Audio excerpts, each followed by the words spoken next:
Hello, my name is Beneventi, and I'm a gifted specialist living in California. I wish I could be with you in person. We received such a warm welcome from the Enol Association when Linda Silverman and I visited Asturias. Thank you to Lolly, who invited us to return to your conference to honor your dear gifted children. It's difficult to speak in front of a screen when I would much rather look into your charming faces.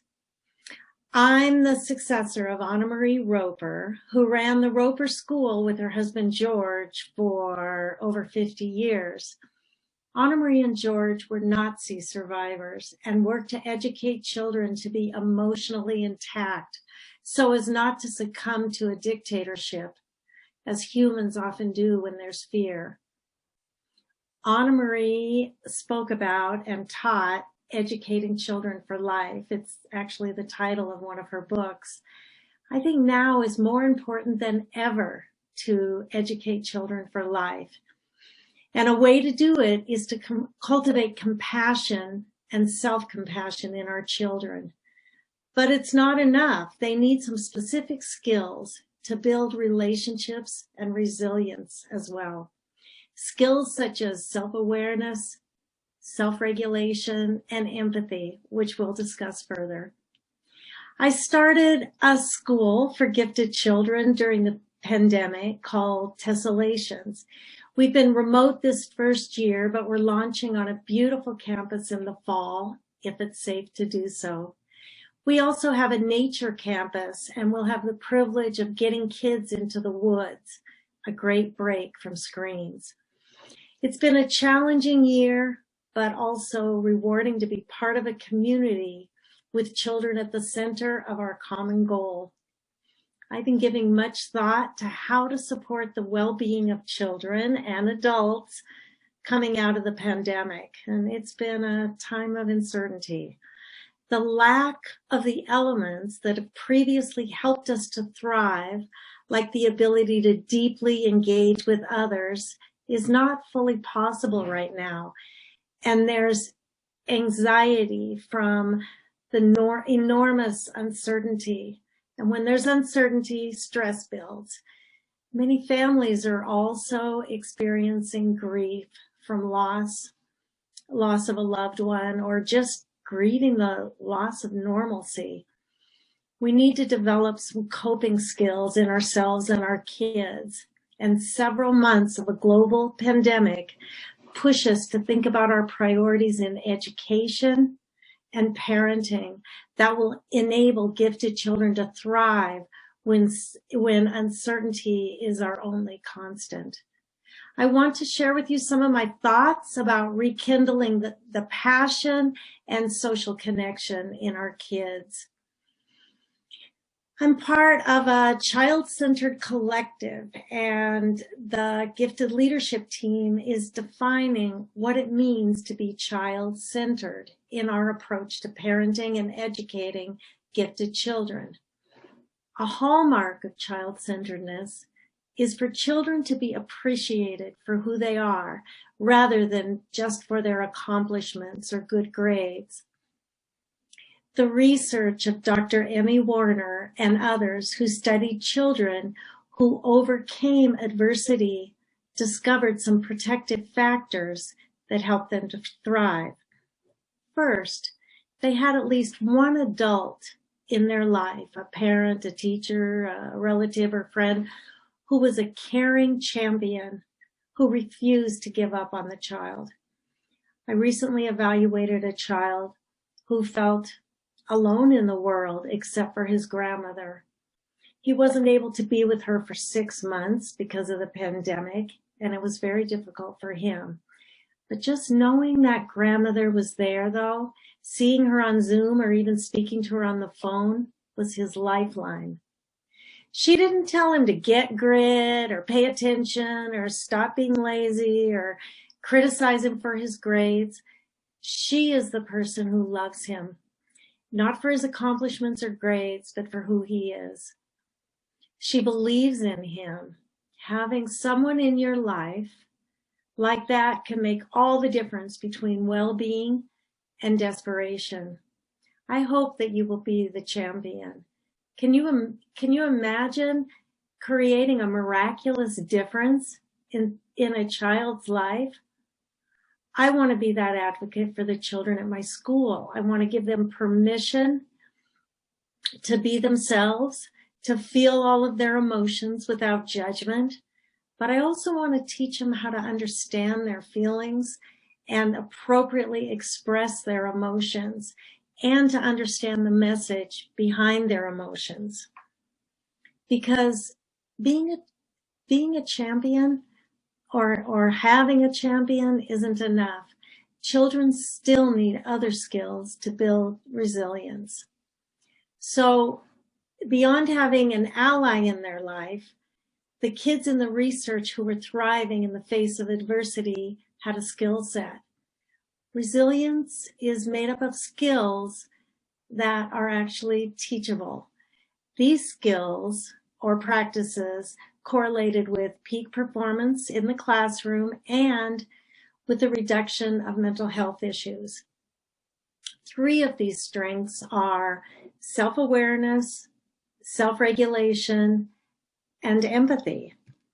Self-awareness is understanding who we are, knowing our strengths and accepting our weaknesses, and understanding our feelings. The second skill, self-regulation or self-control, is the ability to put the brakes on in order to think straight, and the ability to create space between feelings or impulses and our response. And the third strength is empathy. Empathy, it includes perspective taking, the ability to imagine the experience of another person. We need to teach children the skills of human relationships so they can form and sustain friendships, which is crucial for lifelong happiness. Skills such as active listening, the ability to read body language and facial expressions. Children and adult literature is an excellent tool to teach perspective taking. I tell parents, if you're reading fiction with your child or watching a movie together, stop and ask your child, how is that character feeling? How would you feel if you were in that situation? It helps develop perspective taking and empathy. Self-awareness is also getting in touch with the inner or the self of the child. Anna Marie Roper developed a method of determining giftedness by looking at the emotional characteristics known to correlate with advanced intellectual functioning as an alternative to IQ testing. I use this method, gifted qualitative assessment, to evaluate prospective students at my school. In this process of assessment, we first try to see who the child is. Anna Marie called this who the self of the child. This is the inner, non-physical part of a person, our essence, really. Anna Marie described human consciousness as having 2 sides. There's the inner and outer experience. In gifted qualitative assessment, we're trying to detect the inner experience or the authenticity of the child, because that's the healthy, intact part of a person, the part that defines who a person really is. Anna Marie described it as the eye of the beholder, because it's the eye looking out onto the external world. Our external world consists of our material world, all of our physical world, along with our thoughts and our feelings. The external world is always changing, always in flux, but the self, or the inner part, stays consistent. The external experiences compete for our attention. We live in a world of constant distractions, causing us to lose sight of our inner experience. So we want to teach inner focus. the goal is to teach kids to focus inward. That's why mindfulness practices are so effective. When kids have access to their self, they're connected to their guidance system, a guidance system that is unique for each individual. So I also try to look for their passions. When I evaluate children, I'm just going to share my screen here.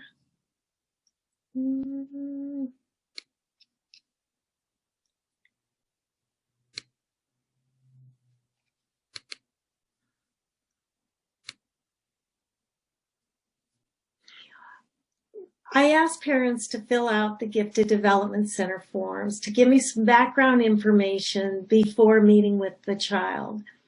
One of the most valuable answers I get is to the question, what motivates your child? Parents' answers give me clues into their child's giftedness and also their aptitude.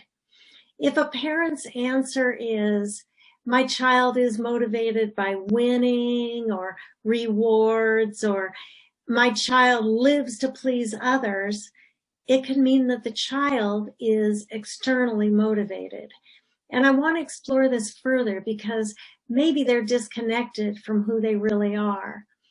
But I usually get deeper answers because if gifted children are intact, they're usually internally motivated.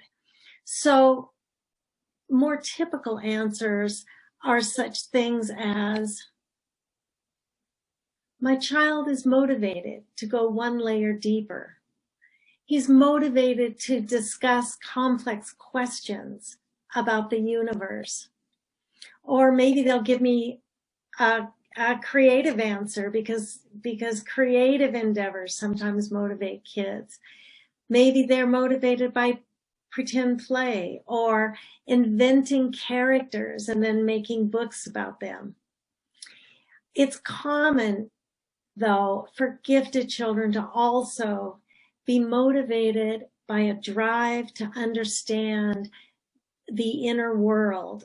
For instance, that's reflected in such answers as, my daughter is motivated by anything that extends her current understanding. Or, he likes mastering something new and challenging. Or, my child is motivated by intense curiosity and joy of exploration. But sometimes gifted kids are just motivated by fairness and justice. My favorite recent parent response to this question was, my son is motivated by something deep within himself to which no one has access. I took this one as a challenge because in gifted qualitative assessment, we try to get a glimpse of the self that's the source of the internal motivation and reflects the essence of a child. So we pay attention to what's motivating them.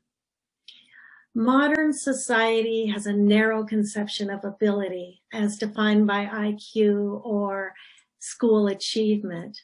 Human ability, though, is diverse and multifaceted. Some things gifted kids are good at are discouraged, disparaged, or marginalized.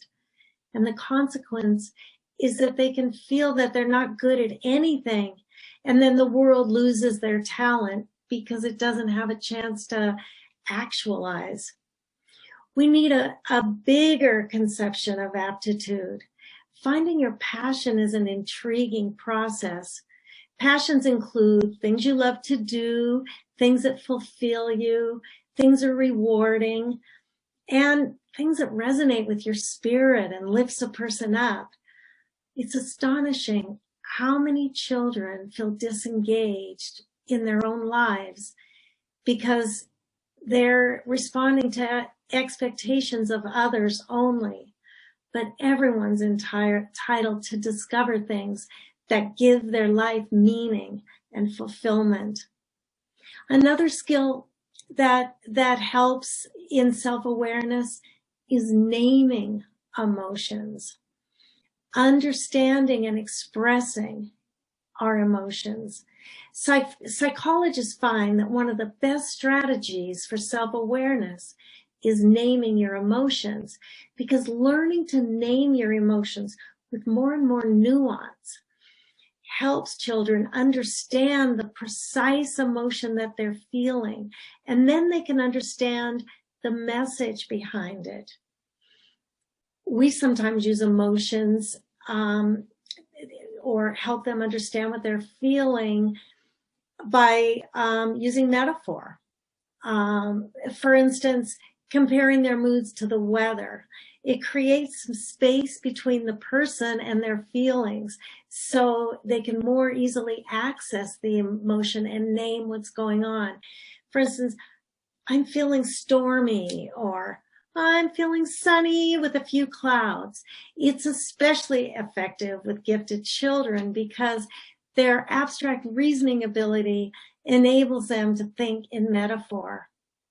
We also teach children that all emotions are good because they let us know how we're doing, and they let us know if we're connected to ourselves.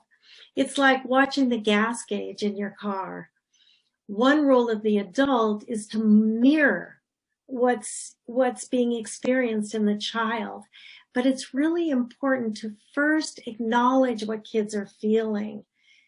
Oh, you must have felt really disappointed, before offering solutions or suggestions.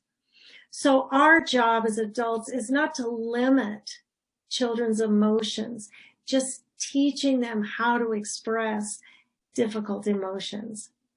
So how do we teach children to manage anger, disappointment, anxiety, which could signal stress related to uncertainty, and cultivate optimism? Optimism is a skill that can be cultivated by taking control of our thoughts. And this brings me to self-regulation. It helps to identify stress signs in yourself and the kids before there's a feeling of being out of control. Because when you're angry or overloaded, your thinking is distorted. I notice right before I get onto a Zoom call, I'm kind of grinding my teeth. And I've learned that this is my body's signal that I need to breathe. So I breathe. Parents and teachers can assist children to use their cognitive ability to regulate their emotions, but it can't be done in the heat of the emotions. So help them notice and track stress signs. Is it before a timed test? Is it after school when you're tired? It's also important to help identify somewhere they can go to calm down, either at home or in classrooms, and ask your kids what they need to calm down. This is very individual. Some kids need music. Some kids need quiet. Some kids need books. Reading can be very relaxing for so many gifted kids. Children who are resilient often have hobbies that can help them to decompress.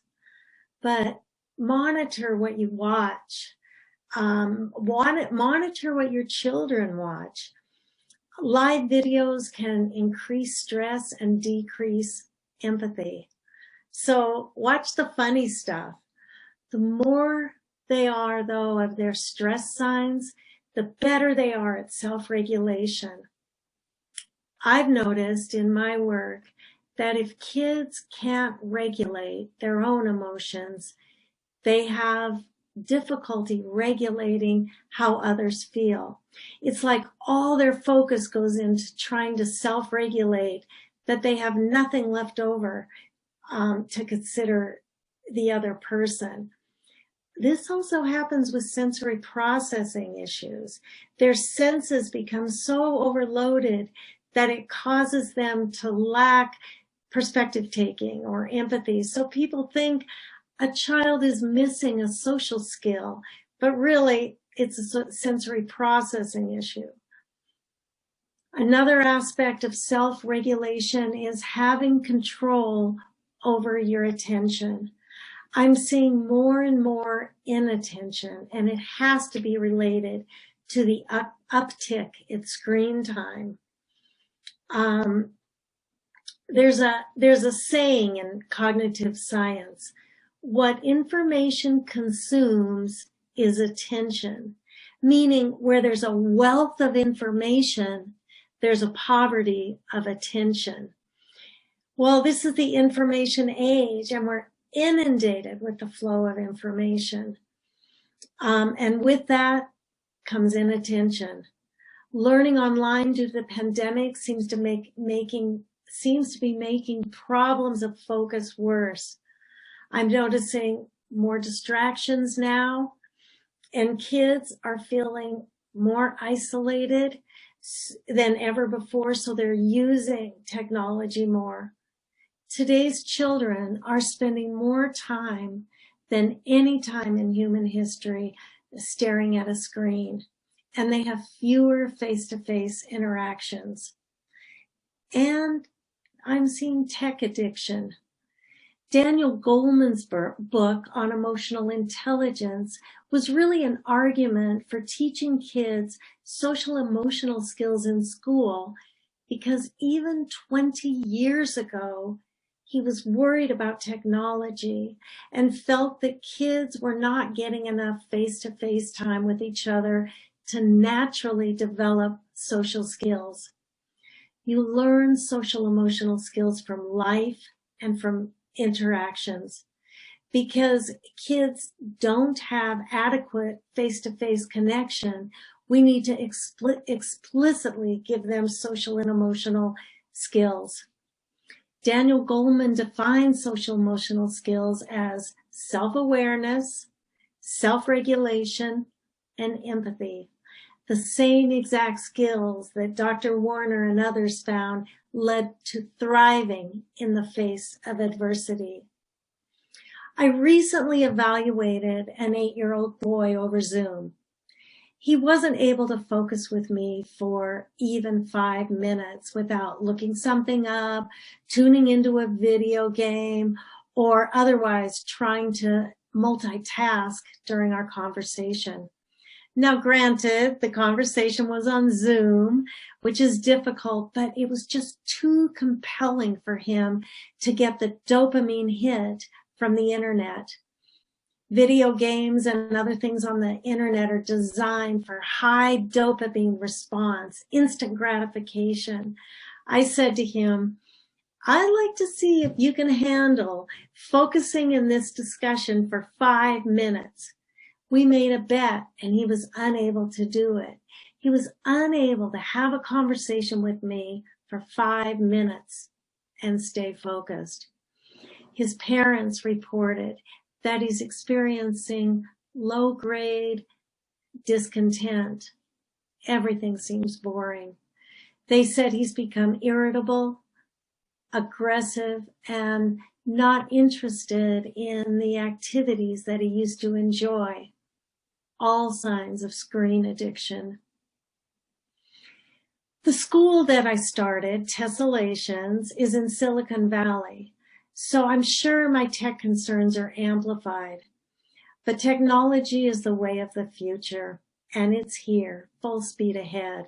So we need to be aware of the problems and find antidotes for the way technology is changing our children's brains and the difficulty they're having focusing. We definitely need to set limits. I've discussed with my colleagues that when school is back in person in the fall, we need to be diligent and have strong tech rules. We need to be gentle, compassionate with kids, and give them plenty of opportunities for face-to-face relating. So mindfulness, based on the research, is the best tool to enhance our attentional abilities.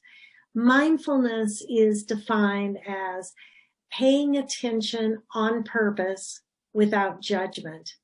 It's a practice, and the ability strengthens with practice. 10 minutes a day of mindfulness has been found to reduce the debilitating effects of multitasking on our concentration. Mindfulness is the muscle that builds focus.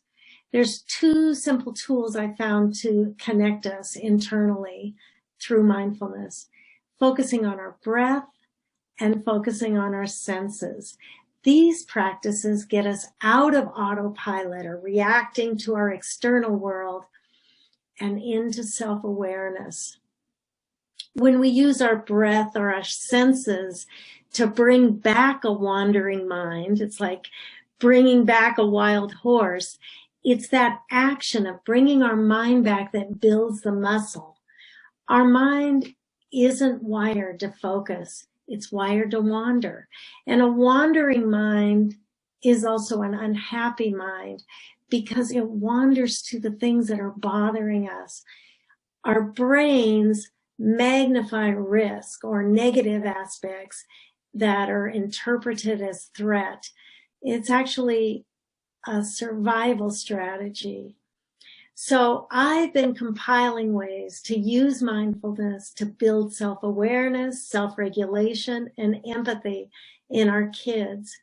But in the process, I realized I was leaving out an important element, self-compassion.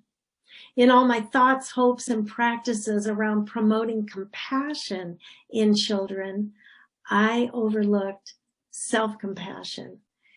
True self-compassion seems extremely rare, but so important, and the research is so compelling. I want to use the remainder of my time to speak about it.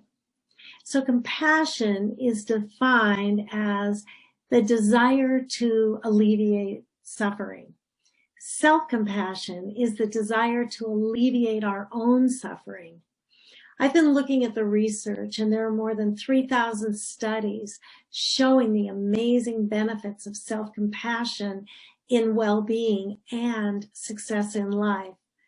Dr. Kristen Neff is one of the researchers and co-founder of the Center for Mindfulness Self-Compassion, where they discovered that people who practice self-compassion rather than being self-critical are also kinder and more loving to others. It's important to learn how we talk to ourselves.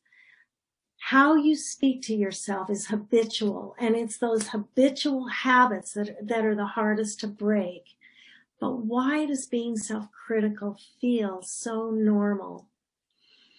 When it came to preparing this presentation, I was so consumed with working on my school that I couldn't find the time or clarity to develop my presentation. And I was being very hard on myself. I was feeling a lot of self-judgment, and I was actively saying unkind things to myself, which led to feelings of shame. I know shame is unhealthy because it shuts down our awareness and we cut ourselves off from other people. It takes energy, and it takes away our energy and motivation and our motivation to do better next time. It's not a motivating mindset. It's very debilitating. When gifted children with their high perfectionism make a mistake or fail at something, they can actually go into a threat response. We feel threatened, and then the natural response is fight, flight, to go away or isolate ourselves, or freeze. And this is when we get stuck or ruminate. We think, what is supposed to be happening is perfection, and I'm the only one who's struggling. It's a fallacy of the mind, because being human is about being flawed, and that's how we learn. When we make a mistake, we fight ourselves. We don't think logically about what went wrong or what happened. We just think that if we beat ourselves up, we won't make the mistake again.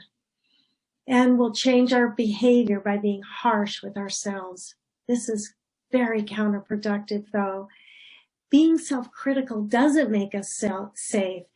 It inhibits our ability to make productive changes. We want our children to develop an ally inside of their head, telling them they can do it.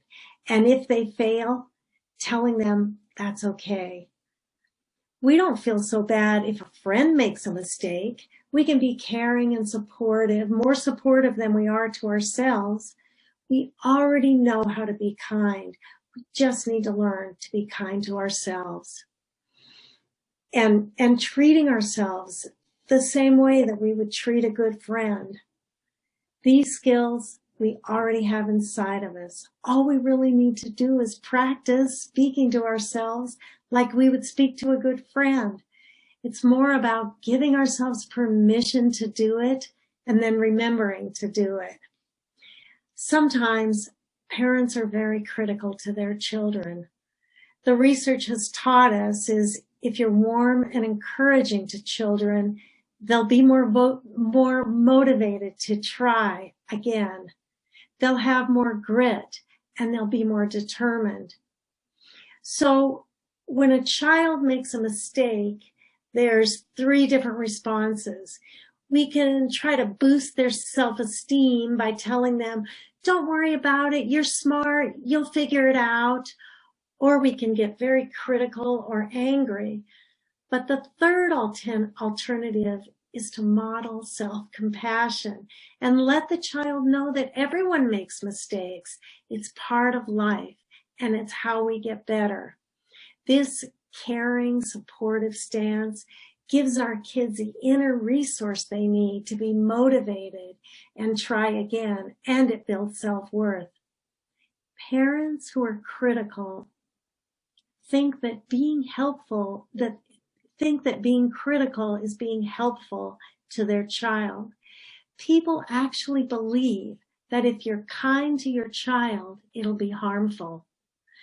But if you are too critical, that does harm children. A parenting child that is too harsh or accepting of everything is negative for development. There's a healthy parenting style that's neither too harsh nor too complacent or permissive. It's one with healthy boundaries and rules, and there's also unconditional love and acceptance. So there's a difference between self-esteem and self-worth. Self-esteem is thinking positively about yourself. It's not a problem to have high self-esteem, but the problem is how you get it. There's a lot of unhealthy ways to get self-esteem. You can feel special or better than other people, which leads to constant social comparison. It can also lead to bullying. We know, we know that's why kids bully. They're trying to boost their self-esteem. They're trying to feel good about themselves in comparison to others. The biggest problem with self-esteem is that it's contingent on success, however you define it. We feel self-esteem when people like us, when we feel like we're attractive or successful or athletic or whatever's important to us. But what happens when we fail? When we fail, self-esteem deserts us. It's contingent on success as opposed to failure, which is a problem because as human beings, we are constantly going to fail. Self-compassion is the perfect alternative because self-compassion isn't dependent on success or failure. Self-compassion is simply a process of being kind, supportive, and warm to yourself, and remembering that failure is part of the human condition. It's just saying, hey, part of being human is being imperfect. I'm going to be kind to myself in the midst of struggle. Self-compassion kicks in precisely when self-esteem deserts us, when we fail or make a mistake. And it's not like positive thinking. We aren't telling ourselves lies. We're not saying, oh, I'm great, I'm great. No, it's just the opposite. We're opening to the truth of our imperfection. Yes, I'm imperfect, but I can accept that. And this is where mindfulness comes in again. It gives us the ability to turn toward what is, especially when things are painful. When we're present with ourselves and aware of whatever we're experiencing and recognizing it as part of the human experience, we develop interconnectedness rather than isolation. We remember that we're not alone and that everyone makes mistakes. It's like saying, life is difficult for everyone. The ability to not feel alone is one of the most powerful aspects of self-compassion. When we remember that we're never alone, we don't suffer at the same degree as if we're isolated. If we're in denial and we just try to avoid the pain and not acknowledge it, we can't be self-compassionate. We need to be present to the moment. Parents also have feelings that they think they're not supposed to have. They get disappointed in their children. But who says parenting was ever supposed to be easy or perfect? Every single parent struggles with their children. That's what it means to be a parent. With mindfulness, you can let yourself have all the feelings and still be kind and supportive to yourself. Instead of feeling isolated, you realize all parents struggle with their children.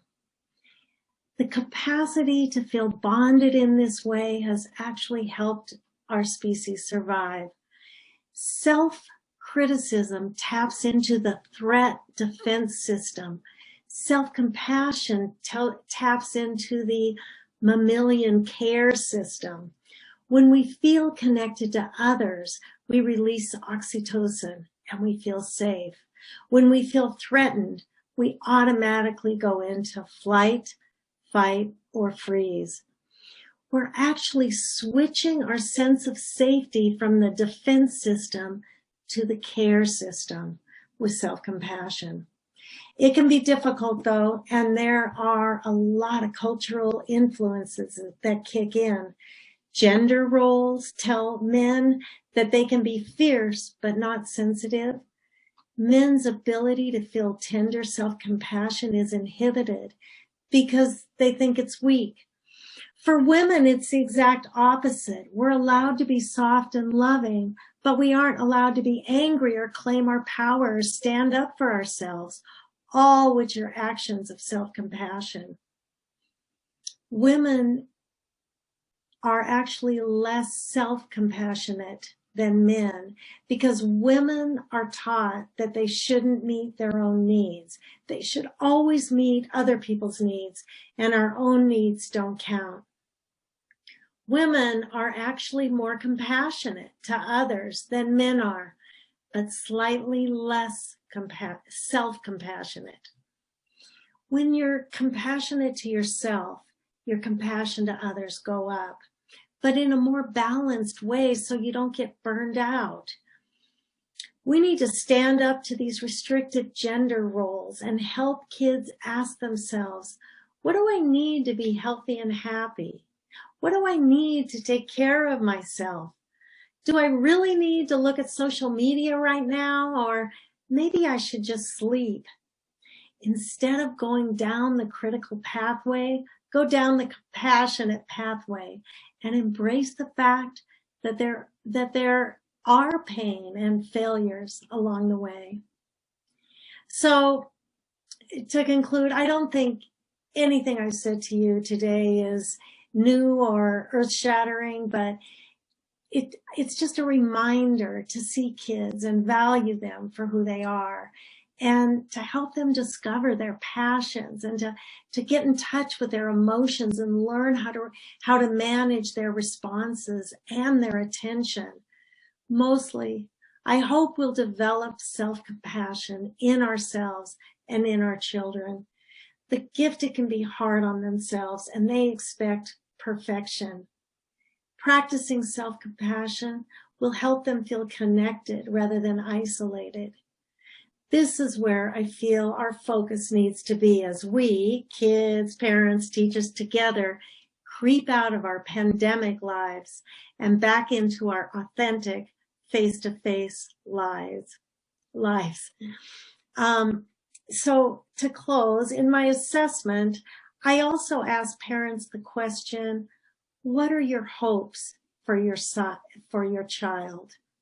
So in conclusion, I would like to share some of these responses. Well, one response, it's kind of long, but I think it's really worth sharing.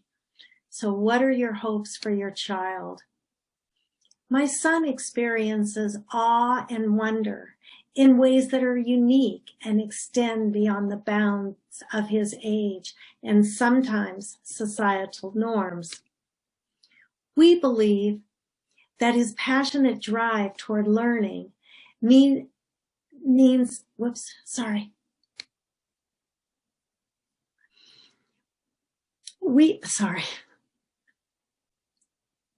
We believe that his passionate drive toward learning means that he may have a unique capacity to contribute to the world.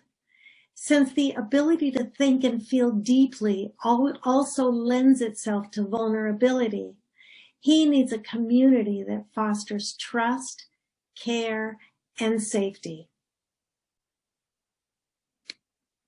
Our hope is that tessellations would provide an intellectual and emotional framework that would help him and other highly gifted children to come to terms with their strengths and differences. The development of these lifelong skills would help carry them through school, careers, and relationships. Our hope is that he would have a depth and breadth of learning at tessellations that would connect him to his purpose, with teachers compassionately leading their students to forge new pathways beyond their limits through programs that give opportunities for joy, risk-taking, social-emotional learning, and collaborative sense-making. That's my hope too. Thank you.